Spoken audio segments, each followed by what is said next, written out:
Have you ever noticed that sometimes you're not actually hungry, but you still find yourself reaching for food? Maybe this after a stressful day. Maybe this late at night when the house is quiet. Maybe you have had an argument, a difficult week, or simply feeling overwhelmed. You know you're already eaten. You know your body doesn't need more food. Yet, something inside keeps you pulling towards the fridge, the pantry, or the takeaway menu. If that sounds familiar, you're not alone. One of the biggest misunderstandings about weight loss is the idea that people simply lack willpower. In my experience, that's really the real issue. Most people already know what they should be eating. Most people understand calories, healthy food choices, exercise, and the importance of looking after themselves. The challenge is that emotional eating isn't usually driven by hunger. It's driven by something else. It's often driven by stress, by habit, by comfort, by emotional regulation. And that's where things become much more interesting. Food is one of the earliest comfort systems we develop as human beings. From the moment we are born, food becomes connected with safety, comfort, care, and relief. When we're upset as children, we often given treats. When we celebrate, food is involved.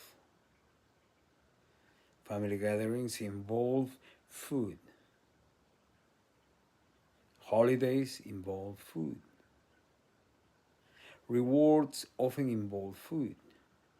Over time, the brain begins creating associations. Food becomes more than nutrition. Food becomes emotional. The problem starts when these emotional connections become automatic responses. Many people develop a pattern where stress triggers eating, loneliness triggers eating, boredom triggers eating, frustration triggers eating. The food provides temporary relief. The brain notices this. And eventually a habit loop develops. The brain learns that whenever uncomfortable feelings appear, food is available as a coping strategy. The relief may only last a short time, sometimes just minutes. But because the relief exists, the behavior gets reinforced. The more often this happens, the stronger the pattern becomes. Then something interesting occurs. The eating behavior starts happening automatically. The person isn't making conscious decisions anymore. The nervous system starts running the pattern almost by itself. That's why many people tell me they feel out of control around certain foods. They aren't weak. They aren't lazy. They're often running a deeply conditioned behavioral response. One of the things I frequently see is people being incredibly hard on themselves. They blame themselves. They criticize themselves. They feel guilty. But guilt rarely solves emotional eating. In fact, guilt often makes it worse. Because guilt creates more emotional discomfort. Then the brain seeks comfort. And the cycle starts again. It's like pouring fuel onto a very fire you're trying to put out. This is why understanding emotional eating is so important. When we understand the pattern, we stop fighting ourselves and start working with the way the brain actually functions. Many emotional eating patterns develop over years, sometimes decades. People don't suddenly wake up one day and become emotional eaters. The behavior usually develops gradually. The brain learns a connection. Stress equals food, comfort equals food, reward equals food, relaxation equals food. The stronger those associations become, the more automatic the behavior becomes.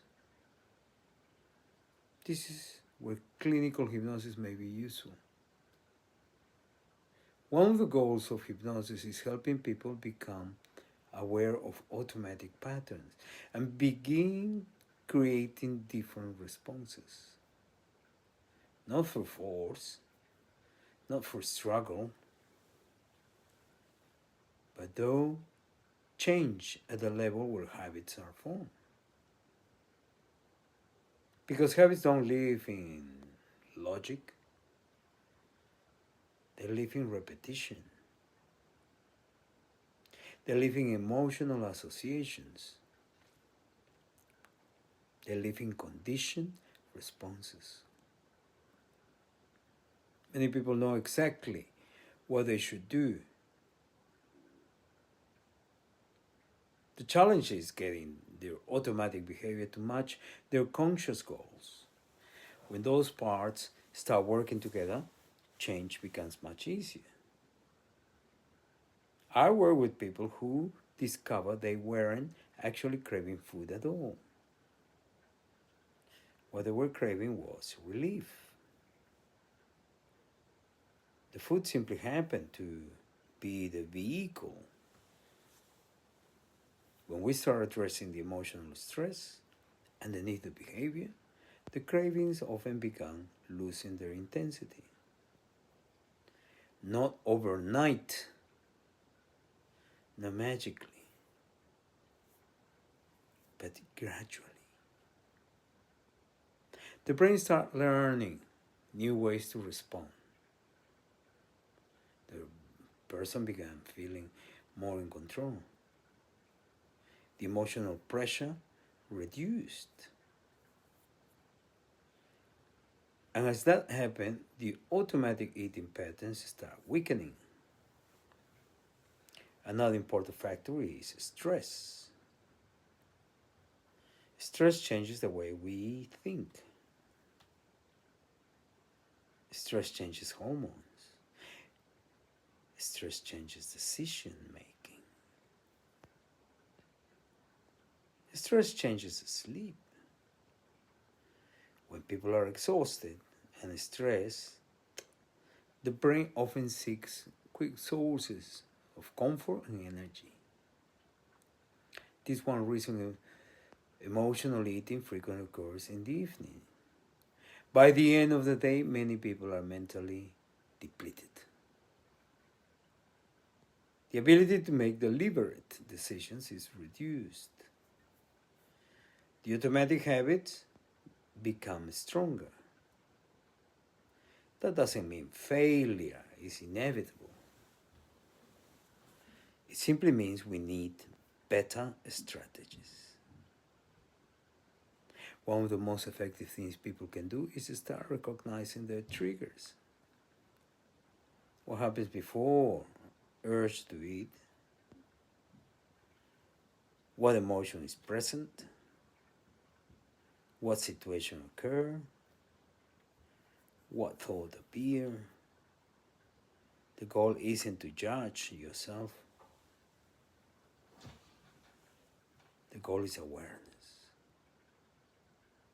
Awareness creates choices. And choice creates change. Once people begin recognizing the patterns, they often realize the eating behavior isn't random. There are predictable triggers. There are predictable emotions. There are predictable situations. And once we can see the pattern, we can start changing it. Weight loss isn't just about food. It's about behavior. It's about emotions. It's about habits. It's about stress. It's about the nervous system. And when we address those factors, lasting change becomes much more achievable. Contact me, Clinical Hypnosis Bendigo. Subscribe.